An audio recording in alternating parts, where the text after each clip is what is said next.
So Carol, we're looking for, what do we do when we are going to dress up our existing coffee table? And I bet you have pointers on a coffee table and how we go about shopping for a coffee table as well, because that's something I really haven't thought about, and then until we came to the store, and I'm like, I bet there's some tips not only to decorate what we have, but on how to replace what we have or get something if we don't have a coffee table. Absolutely.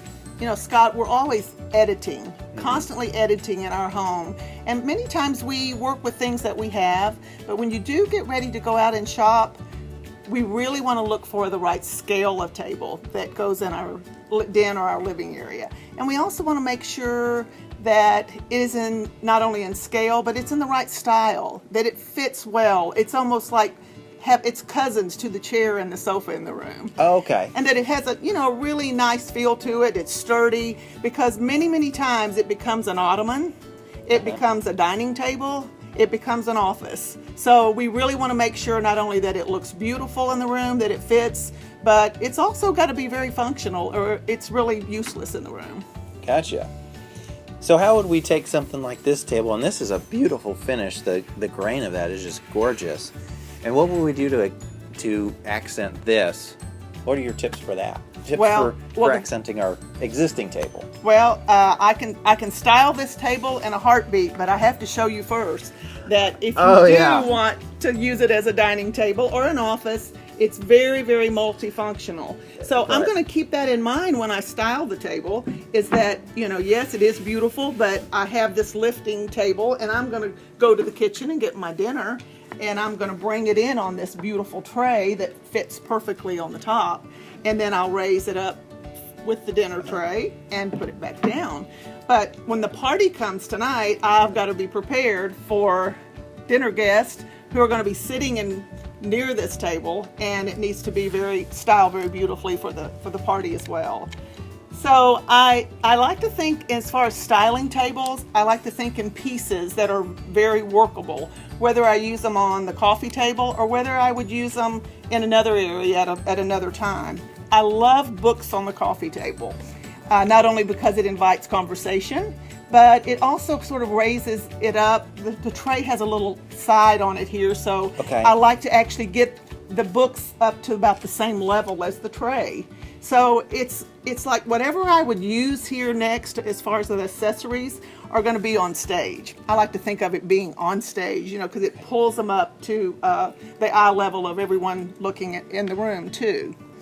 And I love to have any type of box on a coffee table. Wow. And the reason that is because usually my husband's favorite accessory in the room is a remote control. And so I like to have it in a place where he can find it easily, but I also like to have it in a place where it's concealed, especially if I'm styling the table for the party.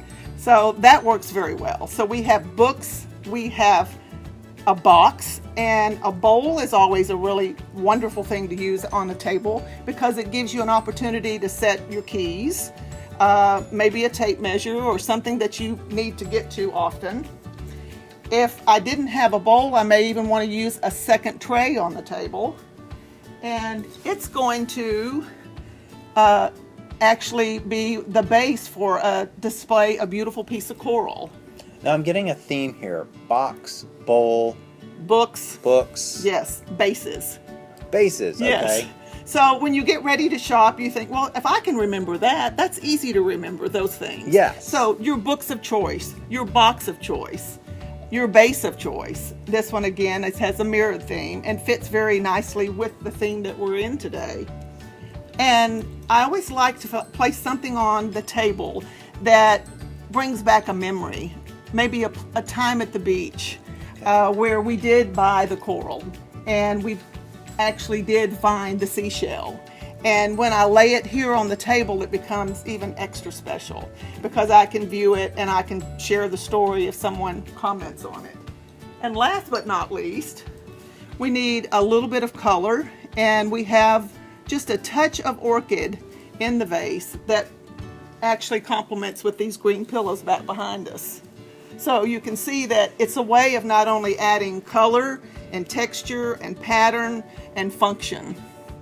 So we've incorporated all into a beautiful style coffee table. Okay, so we had kind of three guidelines using boxes and books and a bowl, they're all a base. in a base. Okay, that's pretty simple to kind of remember when we go through the store. Absolutely, absolutely. And you'll see all types of that. You know, it doesn't have to be exactly these items. But remember, we want to keep things also when we look across the room at our guest or the TV, that these things are not in the way. And if this was a little distracting, you could always just place it right over here. Any of these could be placed over to the side. So it doesn't really have to stay contained, but it really is nice, if you can, to keep it on a tray, because as you move the tray, you're moving everything at once. Okay. Especially when you dust the coffee table, Scott. Right.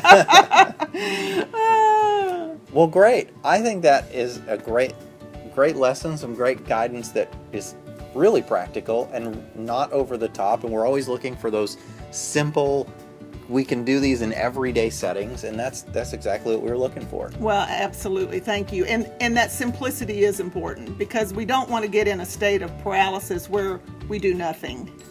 We're afraid to take that first step, and so this again is easy to remember and easy to achieve, and practice is what I say. Now, we don't have to buy all these things all at one time, though. Could we? Absolutely not. No, you can. I love to go through someone's home, one of our clients, and I say, let's shop your house first. Before we walk in a store, let's go shop your house. And we pull out things in cabinets and maybe in drawers or in closets that they've thought maybe would not be workable. And we see them in a different eye, in a different light than they've seen them. So just by moving them around the house and displaying them a little differently, it really is a great way to start out. That's one of our challenges when we're working on putting stuff together and growing the inside of our house as far as how it feels and looks.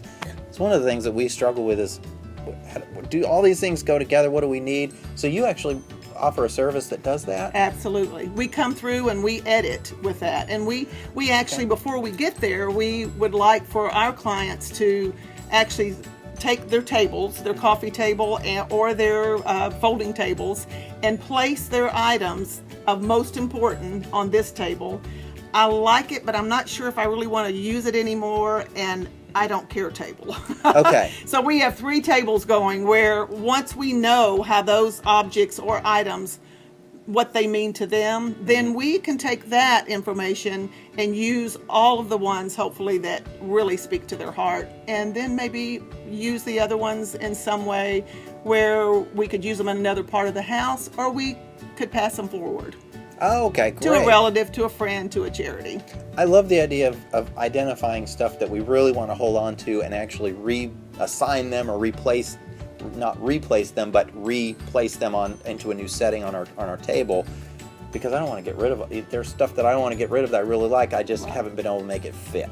Yes. So yes. And many times the way we display things will actually, you'll just have this renewed love for it by the time we take it and really, like I said, place it up on a book or on a tray, or place it somewhere where you never thought, maybe, in a wall on a shadow box, or oh yes, yeah, there's many options. Okay, well, great. Thank you for today's tips. We look forward to another episode or 2 or 3 where we can get some more, and maybe we should do another table one day too. We'll do another episode with another table and you show us some more tips. I'd love to do that. I'd love to maybe see a round table in this same setting, because that may be a question. Do you use a square tray on a round table? Okay. So the answer will be forthcoming. Now you have me hooked. I'm going to have to come back and do another episode. Well, thank you, Carol. I appreciate it. Thank you, Scott. It's my pleasure. Thanks for tuning into the Scott Ochoa Show. We hope that you found some good tips for yourself, and if you enjoyed the show, go ahead and share this episode. We'd like your family and friends to see our tips from today as well. Be sure to like and share this on Facebook and subscribe at youtube.com. We have new episodes every Tuesday and Friday with everyday better living tips just for you, and special giveaways too, so don't miss out on a single thing. Thanks again for watching. I'm your host, Scott Ochoa, and I'll see you next time.